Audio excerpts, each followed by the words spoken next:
साथियों नमस्कार। आपका स्वागत है आपके अपने परिवार रोजगार की राह में। मैं शिखा तेवतिया आप सभी के बीच बनी हुई है, जिसमें कि मैं आपको फिजिक्स पूरी करा रही हूँ।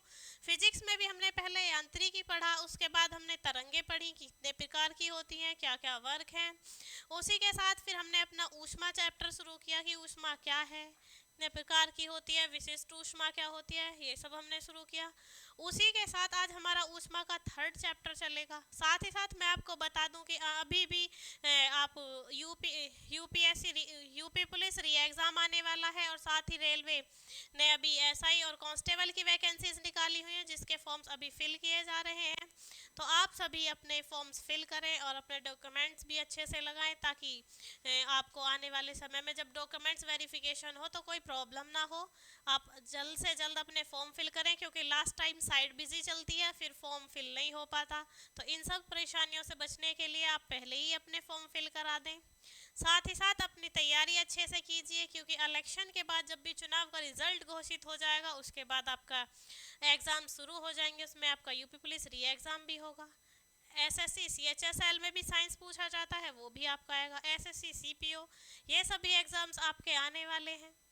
तो मैं चाहती हूँ कि आप अच्छे से तैयारी करें और सभी क्लासेस के नोट्स बनाएं। जैसे कि रोहित सर हमारे ज्योग्राफी कराते हैं, मैथ हमारे अमित सर कराते हैं, रीजनिंग राज सर कराते हैं, और मैं आपको साइंस करा रही हूँ। और कोशिश करती हूँ कि अब हम सारा सिलेबस अभी कंप्लीट कर दें आपके आने वाले एग्ज़ाम से पहले। इसी के साथ अब मैं अपनी क्लास शुरू करती हूँ और देखते हैं कि हमारा पहला क्वेश्चन क्या है। ऊष्मा गतिकी का पिता कहा जाता है, यानी कि थर्मोडायनामिक्स के जो फादर हैं वो कौन है, किसे कहा जाता है। पहले हम देखते हैं कि ऊष्मा क्या है। ऊष्मा ऊर्जा का एक रूप है जब वो तापांतर को बताती है, यानी कि अब हम कह सकते हैं कि ऊर्जा का चलता फिरता रूप ऊष्मा है। जैसे कि हम किसी पानी पानी में अगर हम उसे लगातार पानी को मंथन करेंगे, मथेंगे, तो उसमें भी ऊष्मा उत्पन्न होती है, यानी कि जो ऊर्जा थी वो ऊष्मा बन जाती है। यानी ऊर्जा का वो गतिशील रूप क्या कहलाता है, आपका ऊष्मा कहलाता है। और हमसे पूछा गया है कि ऊष्मा गतिकी का पिता कौन है, यानी कि फादर ऑफ थर्मोडायनामिक्स। कौन father of thermodynamics? Father of thermodynamics, father of thermodynamic कौन है, किसे कहा जाता है? तो आपके हैं सादी कॉर्नट। ऑप्शन बी करेक्ट आंसर हो जाएगा कि जो हमारे ऊष्मा गतिकी के पिता हैं, यानी फादर ऑफ थर्मोडायनामिक्स है, यानी थर्मोडायनामिक्स के जो पिता है वो कौन है, आपके सादी कॉर्नट है। इसी के बाद हम चलते हैं अपने नेक्स्ट क्वेश्चन की तरफ। नेक्स्ट क्वेश्चन है हमारा, यदि कोई दो तंत्र किसी और तंत्र के साथ ऊष्मा संतुलन में है, तो वे दोनों तंत्र भी एक दूसरे के साथ ऊष्मा संतुलन में है। यह नियम किसका है? यानी कोई दो सिस्टम है, सपोज इट ये कोई दो सिस्टम है, ये दो थर्मस मान लो, दो बीकर मान लो, ये बंद है, ढके हुए हैं। ये दोनों सिस्टम किसी और ऊष्मा संतुलन में है, मतलब किसी और तंत्र के साथ एक एक्स्ट्रा है, उसके साथ आपके किस में संतुलन में है, बैलेंस्ड है।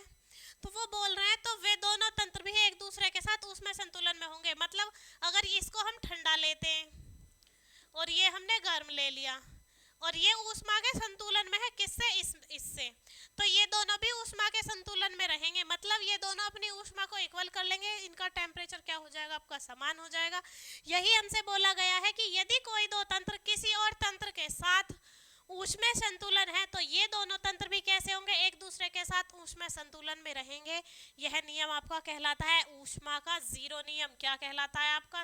ऊष्मा का जीरो नियम। मतलब जो ऊष्मा है वो सभी में इक्वल रहेगी, उनमें कोई तापांतर नहीं आएगा, तो उसे क्या बोलेंगे हम? ऊष्मा का शून्य नियम। मतलब कोई दो ऐसे सिस्टम, कोई दो ऐसे निकाय जिनकी जो वो किसी और तंत्र के साथ, किसी मतलब किसी और अन्य सिस्टम के साथ ऊष्मा के संतुलन में, यानी बैलेंस बनाए हुए हैं ऊष्मा का, तो साथ ही साथ वो दोनों तंत्र भी, यानी कि जो दो अदर सिस्टम्स होंगे वो भी बैलेंस्ड रहेंगे, यानी ऊष्मा उसमें भी क्या रहेगी? बराबर रहेगी। तो ये नियम आपका कहलाता है ऊष्मा का जीरो नियम। तो हमारा आंसर डी करेक्ट हो जाता है। इसी के साथ अब चलते हैं हम अपने नेक्स्ट क्वेश्चन की तरफ। नेक्स्ट क्वेश्चन है हमारा, ऊष्मा को पूर्णतः कार्य में रूपांतरित नहीं किया जा सकता है। मतलब कोई भी ऊष्मा है या ऊर्जा है उसे टोटली वर्क में कन्वर्ट नहीं कर सकते, थोड़ी बहुत क्या हो जाती है, वेस्ट हो जाती है। लेकिन ये हमसे पूछा गया है कि ये किसका नियम है।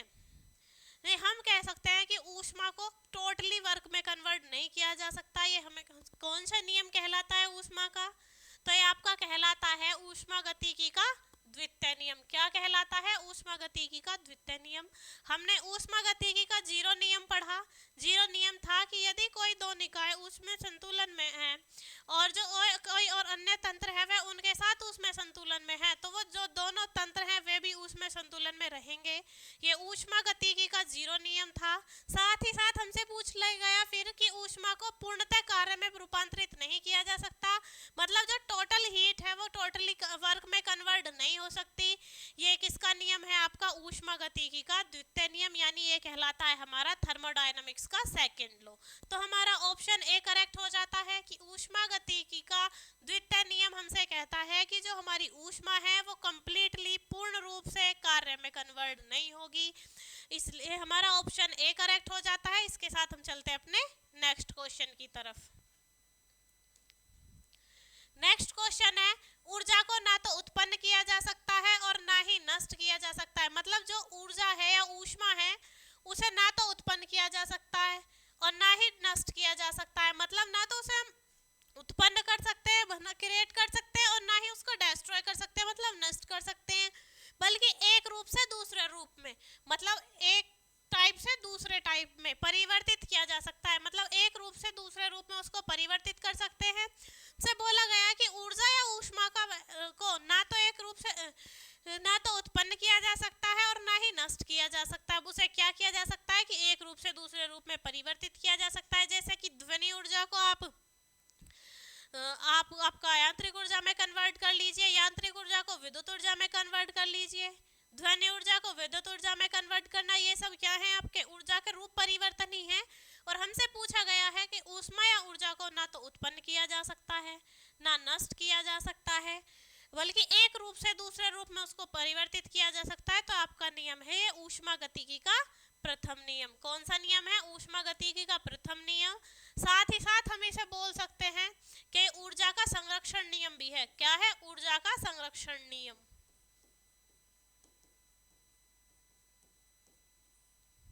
क्या है बच्चों, ऊर्जा का संरक्षण नियम भी है। ठीक है, यानी ऊर्जा को ना तो उत्पन्न किया जा सकता है ना नष्ट किया जा सकता है, बल्कि एक रूप से दूसरे रूप में परिवर्तित किया जा सकता है। और ये आपका क्या कहलाता है, ऊष्मा गतिकी का प्रथम नियम। ऊष्मा का प्रथम नियम यानी ऊर्जा संरक्षण का नियम। तो हमारा आंसर ए करेक्ट हो जाता है। इसी के साथ अब चलते हैं हम अपने नेक्स्ट क्वेश्चन की तरफ। नेक्स्ट क्वेश्चन है हमारा, यांत्रिक ऊर्जा को विद्युत ऊर्जा में परिवर्तित करता है। मतलब कोई मोटर वगैरह जो है उससे चलने से जो अगर यांत्रिक ऊर्जा उत्पन्न होती है तो उसे विद्युत ऊर्जा में परिवर्तित कौन करता है। यांत्रिक ऊर्जा को विद्युत ऊर्जा में परिवर्तित करता है आपका डायनेमो। तो हमारा ऑप्शन बी करेक्ट हो जाएगा। साथ ही साथ हमें दिया गया है माइक्रोफोन। तो आपका माइक्रोफोन क्या करता है, माइक्रोफोन करता है आपका ध्वनि ऊर्जा को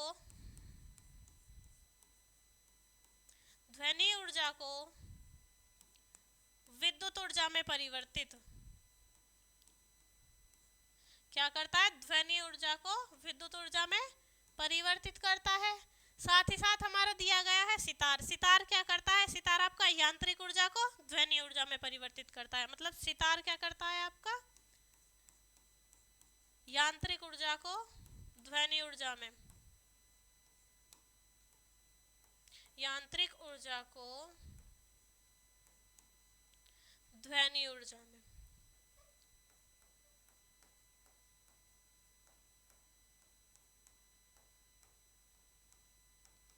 ठीक है बच्चों, हमसे पूछा गया था कि यांत्रिक ऊर्जा को विद्युत ऊर्जा में परिवर्तित करता है कौन। तो यांत्रिक ऊर्जा को विद्युत ऊर्जा में परिवर्तित करता है आपका डायनेमो। साथ ही साथ हमें एक और ऑप्शन दिया हुआ था कि माइक्रोफोन। माइक्रोफोन आपका ध्वनि ऊर्जा को किसमें कन्वर्ट करता है, विद्युत ऊर्जा में।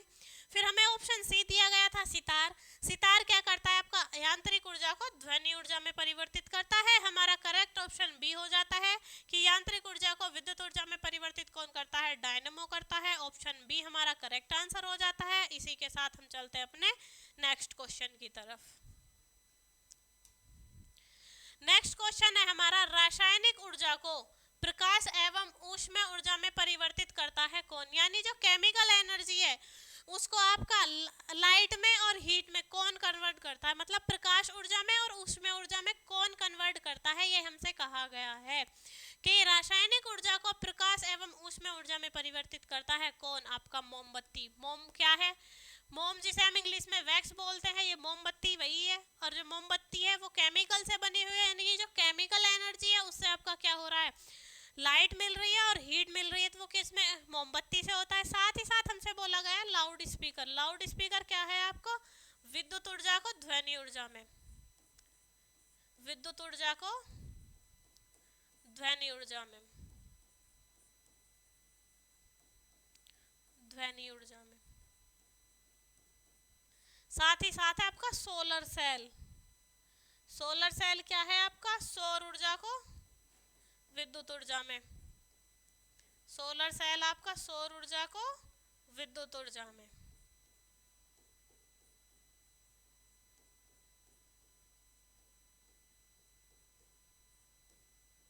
विद्युत ऊर्जा में। रासायनिक ऊर्जा को प्रकाश और ऊष्मा ऊर्जा में बदलने का काम हमारा कौन करती है? मोमबत्ती। लाउड स्पीकर आपका विद्युत ऊर्जा किस में कन्वर्ट करता है? ध्वनि ऊर्जा में।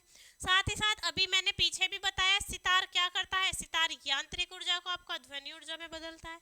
फिर आता है हमारा सोलर सेल। सोलर सेल क्या करता है? वो सौर ऊर्जा को किस में बदलता है? विद्युत ऊर्जा में बदलता है। तो हमारा ऑप्शन डी करेक्ट आंसर हो जाता है।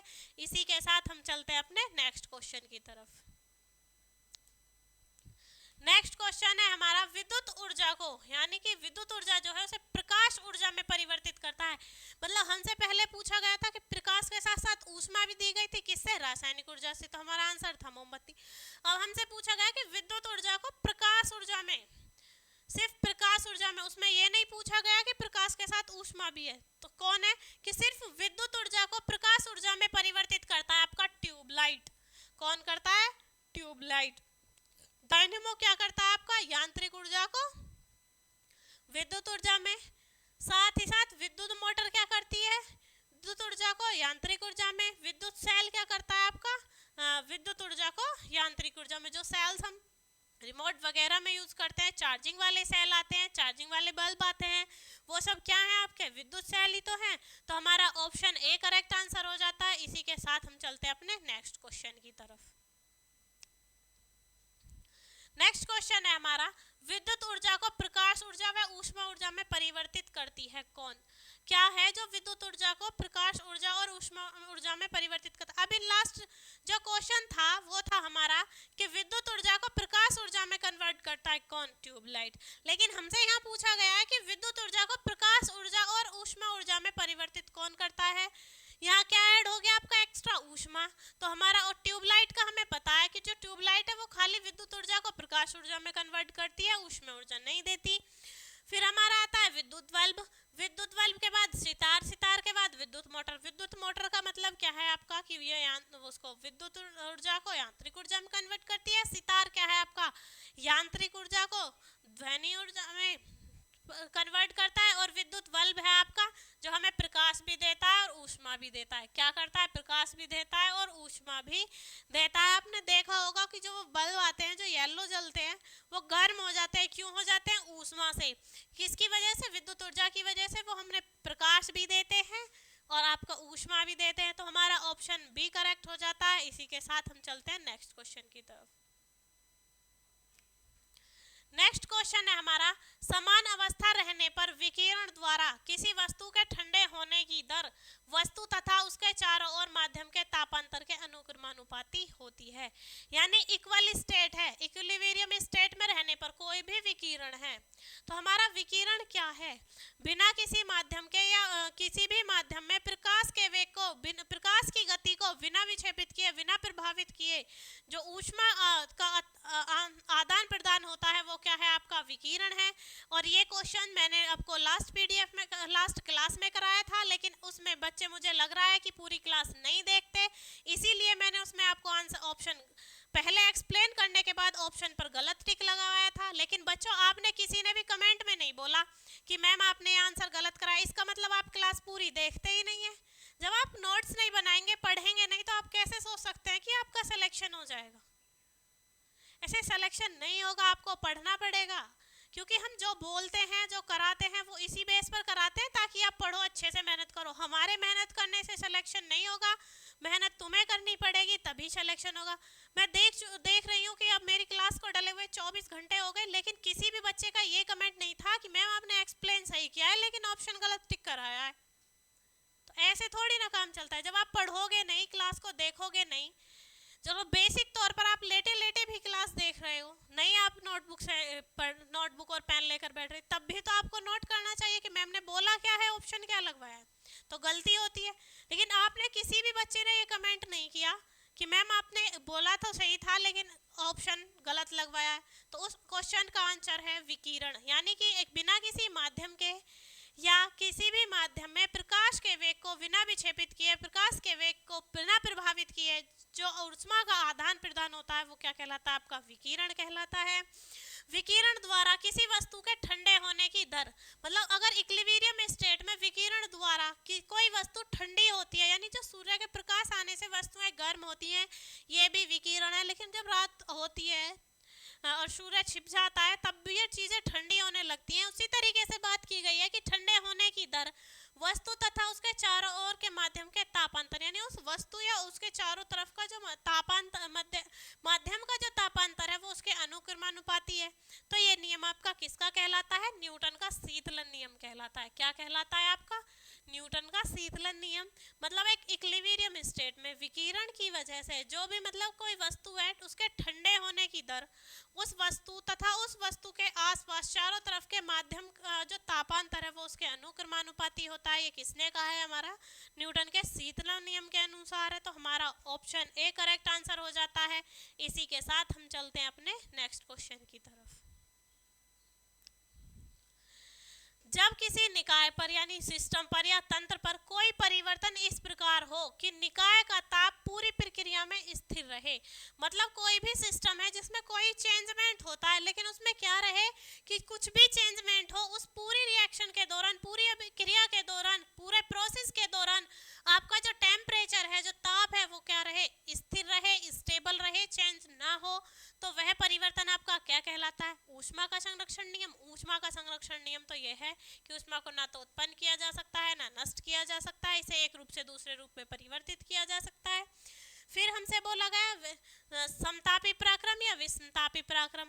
देखो बच्चों, ये हमसे पूछा गया क्या कि जब किसी निकाय में कोई परिवर्तन हो, यानी किसी भी सिस्टम में कोई चेंजमेंट हो, लेकिन उस चेंजमेंट का क्या कुछ भी प्रभाव नहीं पड़ना चाहिए किस पे? टेम्परेचर पर। मतलब टेम्परेचर पूरे प्रोसेस के दौरान स्टेबल रहना चाहिए, स्थिर रहना चाहिए।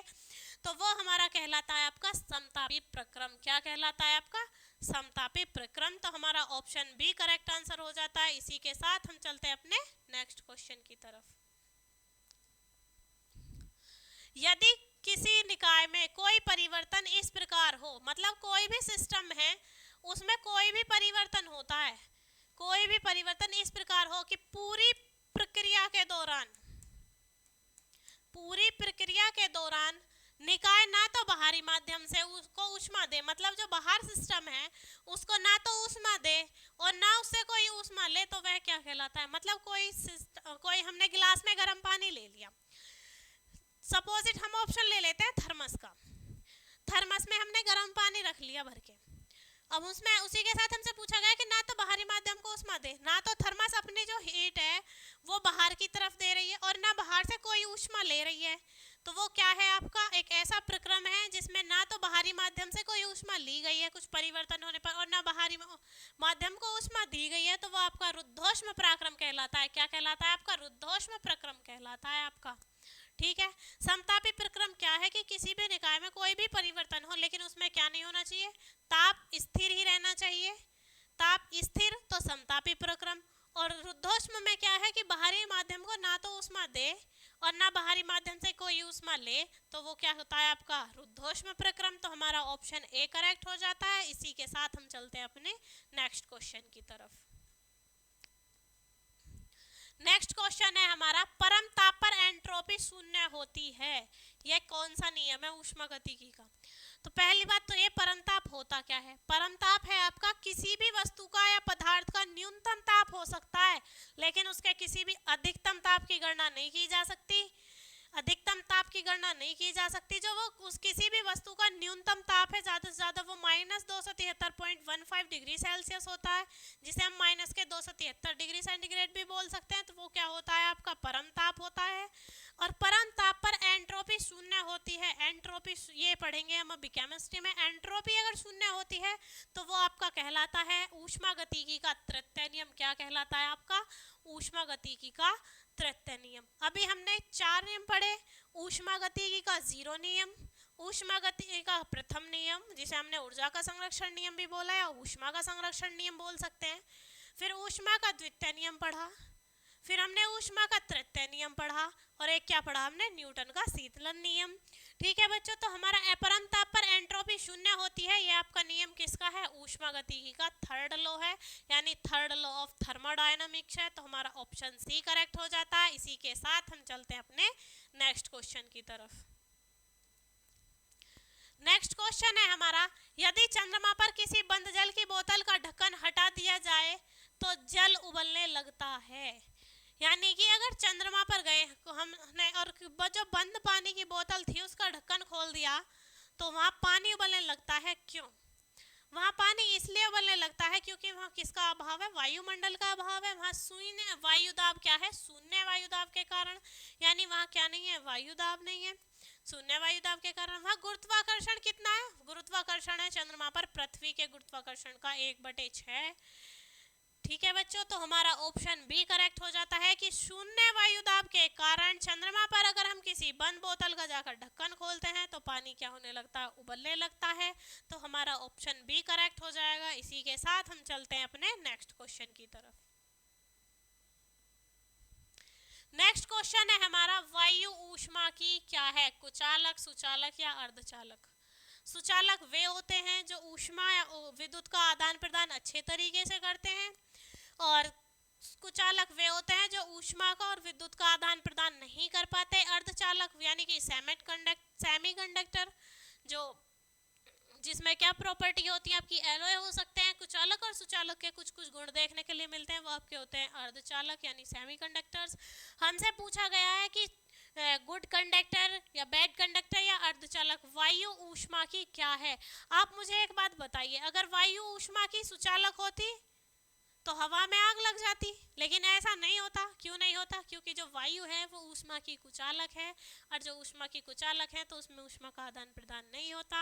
तो हमारा ऑप्शन ए करेक्ट हो जाता है कि वायु ऊष्मा की क्या है? वायु ऊष्मा की कुचालक है। ऑप्शन ए हमारा करेक्ट आंसर हो जाता है। इसी के साथ हम चलते हैं अपने नेक्स्ट क्वेश्चन की तरफ। नेक्स्ट क्वेश्चन है हमारा, बर्तन की पेंदी में तांबे का लेपन, मतलब बर्तन की पेंदी में जो तांबे का लेपन हम करते हैं उससे क्या होता है? जब किसी भी बर्तन की पेंदी में हम लेप करते हैं तांबे का, तो उससे क्या होता है? जो हमारी ऊष्मा है वो विकिरण के थ्रू लगती है। किसको? किसी भी बर्तन को किस तरीके से लगती है? विकिरण की तरीके से लगती है। तो बर्तन में की पेंदी में तांबे का लेपन किसका काम करता है? विकिरण के थ्रू काम करता है। यानी कि हम ऐसा बोल सकते हैं, जब हम देखते हैं कि गांव में या चूल्हा वगैरह चलता है तो पतीली होती है या भगोना होता है, उसकी तली पे मिट्टी वगैरह लगा कर रखते हैं चूल्हे पे। क्यों रखते हैं? ताकि जो ऊष्मा का प्रसार है वो किससे हो? इक्वल मात्रा में हो, एक साथ ना ज़्यादा आंच लगे, धीरे धीरे लगे, और चारों तरफ से वो खाना पकता हुआ चले। इसलिए यूज़ किया जाता है तांबे के लेपन का गैस पर, और आपके मिट्टी का लेपन लगा देते हैं बर्तन पर, वो चूल्हे के लिए यूज़ होता है। तो हमारा ऑप्शन सी करेक्ट हो जाता है। इसी के साथ आज हमारी क्लास समाप्त होती है यहीं। अगर हमारी क्लास आपको अच्छी लगती है तो वीडियो को लाइक करें, चैनल को सब्सक्राइब करें, वीडियो को शेयर करें। और मैं फिर यही कहूँगी कि आप मेरी क्लास अच्छे से नहीं देखते हैं, ध्यान से बिल्कुल भी नहीं देखते हैं, क्योंकि मुझे पता चल जाता है आप लोगों के कमेंट्स नहीं आते। अगर आप क्लास देखते हैं और कमियां निकलती हैं तो आप कमेंट करते हैं। जब आप क्लास ही नहीं देखेंगे, पढ़ना ही नहीं चाहेंगे, तो कमेंट कौन करेगा और कौन वीडियो को लाइक करेगा? तो हम चाहते हैं कि आप ध्यान से पढ़ें, अच्छे से अपने नोट्स बनाएं, जल्दी जल्दी सिलेक्शन लें, परिवार का नाम रोशन करें। इसी के साथ जय हिंद, जय भारत। मिलते हैं अपनी नेक्स्ट क्लास में।